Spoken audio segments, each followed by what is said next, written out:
Welcome. In this video, we're going to talk about ego versus self-esteem. We're going to talk about the difference between ego versus self-esteem, and we're going to break that down and talk about why that's so important. So, ego would be like, egocentric, or that person's full of ego, or they're stuck in their ego. They're an egomaniac, right? You know what ego means. And then self-esteem would be, you hear, someone has low self-esteem or high self-esteem. And we're going to talk about ego versus self-esteem. I've got my notes here. I've got your downloadable free article as part of this video. So as part of this video, you'll get a free download of everything we're talking about on a worksheet that's created by Coach Rob called Ego versus Self-Esteem. And I'm looking at it right now. I've read the whole thing. It's amazing. Make sure you get that download. And we're going to talk about it right now.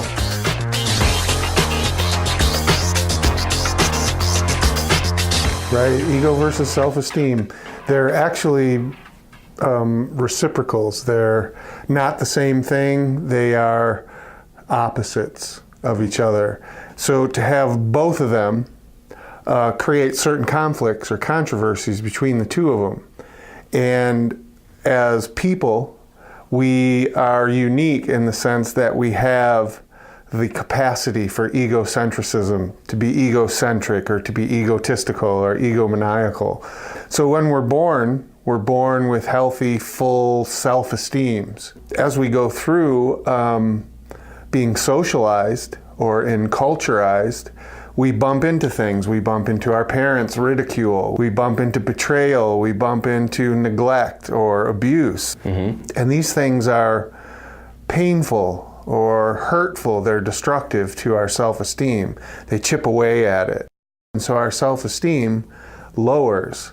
And as it lowers, it creates kind of a vacuum and something has to go in there. And so what goes in there is ego. And ego is the way that our minds have come up with ways to compensate for that pain. So it's like a defense mechanism as a form. It blocks, right? Yes. It blocks the abuse or the neglect or the shame or the guilt or, whatever each person's unique exposure is or unique challenges. And we create these worlds, they call them psychological worlds, our psychology, they're thought puzzles or thought worlds. And so we create these, we don't realize that we do it, but it can be a little bit confusing when we're in our thought worlds or in our puzzles because they only fit together one way and they get pretty rigid, especially if you've held on to those for a long time, especially from your childhood. Yeah. So they don't move, they become pretty inflexible. Oh, yeah. Yeah. Yeah. Those are all just little patterns that we're unaware of because they're autonomic, they become automatic. Yeah. So when we think of these things, we have to be careful about how we get attached to them or how we block other possibility. Your ego can inflate or it can deflate. And in either circumstance, it's blocking other parts of what truth really is. It's taking a segment of it, like a preferred piece of the pie. So it takes that piece of all that is, and it says, this is the only truth.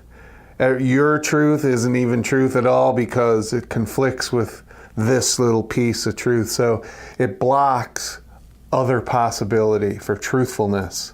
Mainly, ego isn't good or bad or right or wrong, it's relative, but you could be completely blocked and trapped inside of the ego and not be aware of it, like it blocks truth. So yeah, blocking truth, that really is an important concept for people to understand. And essentially, that's what beliefs do. And if we hold too tightly to a belief, what we're doing is we're blocking other truth that's either inconvenient or uncomfortable or weakens our position, so to speak, but it doesn't mean that it's not truthful. So, when we look at the whole concept of truth, for something to be absolutely true, it has to be true for everybody. But it gets complicated because we have all these beliefs. So just because we believe something doesn't mean that it's true. It might be partially true or relatively true, or I hold it as true. But if it's not also true for you, then it's not really full of truth. It's not truthful, like the truth with a capital T. But if I say blue is the best color, right? And I really believe that, and I'm passionate about it, and I'll even fight you over it if you say it isn't. You know, it's partially true because all colors are beautiful, right? But it's not the truth. When we think about truth, we have to realize that it can feel really true and we can believe it's true, but if it's not true for everybody, then it's partial truth, relative truth, or non-truth. Sometimes truth is overwhelming. You'll notice in families a lot of times they kind of don't say that or don't bring this up, or because it gets overwhelming for some people. You block the truth from being discussed, from being real. Like we all have to accept that this is the truth. We can dance around it or hide it or pretend it's something else even. Our egos are very crafty. They're very creative. In very creative ways, they build these defense mechanisms or these belief systems that will deny other truthfulness. When we get heavy in ego, if somebody is egocentric or egomaniacal or trapped in an egoic pattern, then we are blocking truth. So you're saying that ego blocks truth, and there's full truth, there's truth, relative truth, partial truth, non-truth. Yep. So if somebody has a perception or a paradigm that this is 100% true, this is the way it is, or I'm at effect to this, there's nothing I can do because this is what is. Sure. That's it right there, right? Sure. Like all guys only want one thing, or all women are gold diggers, or like where we overemphasize something. So when you say that, and when you speak it and you think it, and you hear yourself say it, then you get stuck in that paradigm of partial truth. And when you say paradigm, you're talking about like a belief system. Yeah. Right, okay. But to say if that person's crazy, now everything that they do underneath that, they're crazy, and it's constantly moving and shifting and changing, and I call it like mutating. I could just relate so much to That's why your an article. ego is a psychodynamic pattern, and that's all it is. So when you start to recognize your patterns, you bring more consciousness to patterning, then you can start to modify that behavior through consciousness, which restores your access to all possibility, to truthfulness rather than partial truth or non-truth. You actually can have the truth available to you. And it's not always comfortable. It's not always convenient. It can be overwhelming, but we're capable of being among it. But we got to clean up years of stuff in order to just be present among all that is. You get stuck in this belief system that that's the truth and that's the way it is. Sure. And everybody's doing this all the time. I just said it right there. Everybody. No. Right. And there's a lot of people that do this every day, all the time. Most people are full of egoic puzzles or patterns, ways that they block new possibility. So you can feel completely trapped in trying to move forward in your relationship, in your life, in your business. Maybe you're a grown adult and your parent is still acting and treating you like a child. Sure. Maybe you're right. And you're like lashing out. Yeah, inside maybe, or outside at them, because you have this belief that why like whatever that is. It's easy to say, well, my parents are jerks, or you come up with a label for it, a generalization, and you stick it to them. Maybe they don't realize they're holding you back because they don't realize they're afraid of being irrelevant in your life. When you notice you're in some reaction, instead of spiraling into the reaction, say, that's curious or that's interesting, because that gives you new possibility in that moment. Curious about what? What's interesting? You can start to ask questions that are better than assigning a label and just blocking other possibility or other relative truth that could be more helpful, or be more resourceful for you. Wow. And what about self-esteem now? Well, self-esteem is something that's natural, something you're born with. It's automatic. Self-esteem is the lack of insecurity. The more that you lack insecurity, the higher your self-esteem. So when somebody's self-esteem is lowered, it's lowered because insecurity has crept in and has not been cleaned up or recalibrated. So when we restore high self-esteem, we're just cleaning out the trash. We're taking it out and, letting it go, because we realize at a conscious level, we don't require that protection anymore. The ego wants to protect us from, abuse and neglect and betrayal and all these different things. And when we're secure, we realize the world has those things, but they don't have to take anything from me. So a lot of people are completely trapped. Somebody's trapped in their own ego and low self-esteem, and they lash out on their mate, their partner, their employee, anything. They're tired of suffering.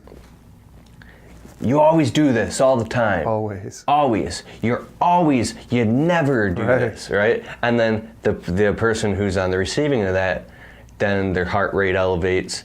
Because they're thinking, what do you mean never or always? Yeah, what do you mean That's never? Well, I just did this yesterday. Yeah. Would never, would have. And then now they go and then they're beating themselves up because they're not doing good enough, or they lash out on that person. And then if they have low self-esteem, now they're going through all this inner turmoil and then forming all these beliefs, and they're getting boxed into like this complete mutation of a non-functional relationship. Right, and it is dysfunction. Because you're getting trapped in your head, you're thinking too many, you're putting too many puzzles together when you can just be in the moment without any insecurity. Wow. Yeah. And then a person is experiencing this elated joy that's based on external reference, or they could be going through this like horrible suffering based on external stimuli, Sure. I don't make enough money. Nobody loves me enough. A lot of these are signs that you don't have a good relationship with your core. Because if you do, then you can make those things work in your life. Yeah. And it feels a lot more effortless than... So you can get a lot farther, a lot faster, get where you want to go when you understand these things. Right, because to be among what's truthful is the fastest path to what you want. Mm-hmm. When you're distracted by partial truths or non-truths, you can get lost. You can suffer. And suffering's not necessary. It's just you don't know what else there is. People turn to all types of things, Sure. I actually had a breakdown several years back, and Rob coached me through it. And so I was so stuck in my beliefs and partial truths. I was over-polarized is the language, and stuck. And every time I came up against, my ego would go, yeah, but this, and he would help me recognize, hey, wait, you're just stuck in this pattern. You keep just rerunning patterns, but that's not the truth. That's not the truth. And it took a long time for that to really start to stick in me, to go, oh, there goes Keith again, running this pattern, and that's not me. I'm not in it. I could take it out and make it, objectify it. They say like objectify your demons. Well, that's like true, and I just see that makes so much sense. Now, when something happens in my life because of the tools that you've helped me, shown me, and provided, it's changed my life. Because now, when something happens, I do get caught up in it sometimes, but I'm also like, not a lot of time passes before I'm like, oh, that's what's happening. That's what's happening, and it's not a thing anymore, Right. And thank you. You've restored your self-esteem, your ability to not have this take from you, or to trap you, or to give you what feels like unlove. You can just be among all these things and still be resourceful, and still be functional, and still succeed, because we're designed for that. Yeah. But if we get too trapped up here in thought puzzles and, habits and patterns that we just lose consciousness over, we just think, oh, it's got to be this way, or this is the way I am, or this is the way things are. those are only partially true at best. And that's where people become crazily neurotic. Crazy, neurotic, yep. Whether it's alcohol or drugs or sex or gambling or, television or video games, anything in excess that really is an escape from something that you can't manage or deal with or be among with high self-esteem. It's interesting to me how some people can, from the outside, appear to have everything in life, but they're just suffering on the inside. And then some people, just like average Joe, you call it, but it's completely like buoyant and happy and well-being because they have a healthy inner relationship. That's right. With all that, Yeah, why do some multimillionaires commit suicide when most people have this ideal that, oh my gosh, that's heaven on earth, or that's paradise, or, some kind of reference to the utmost awesomeness that there could ever be, but yet suicidal. Or like you said, someone who comes from adversity with all the challenges, economic, financial, psychological, all these challenges, but yet they thrive and bring happiness and empowerment to their communities or their families. Or absolutely. So it's not the money that makes the difference. It's the relationship you have inside with yourself, with a capital S, with truth, with a capital T, something that's true for all of us. That's so deep. Yeah. Wish we could cover more, but yeah, we'll start with this. What are we going to talk about? Because there's more stuff you want to share in the next video. Oh, absolutely. I think we should talk about the difference between ideals versus reality. And in an what's that? ideal world, whether it's negative or positive ideals, things would always be a certain way. Mm-hmm. But what is reality compared to that? Oh, so you can get stuck in an ideal and go through some tremendous suffering. Tremendous suffering because you don't realize you're trapped in an ideal. In an ideal world, you wouldn't be, well, not you, but you wouldn't be an angry person. So now I'm frustrated. I'm holding on to this ideal that you shouldn't be so angry. But maybe angry is a place where you get your motivation or pushes you through great obstacles and that I don't have in my life. And so that's the reality. But my ideal says you're wrong. I'm trying to make you wrong and I'm stuck. And so I'm suffering because I'm not really among reality. I'm among my ideal. Wow, a fiction. A fiction. That's huge. So that's in the next video. Yeah. Wow, awesome. Well, thank you.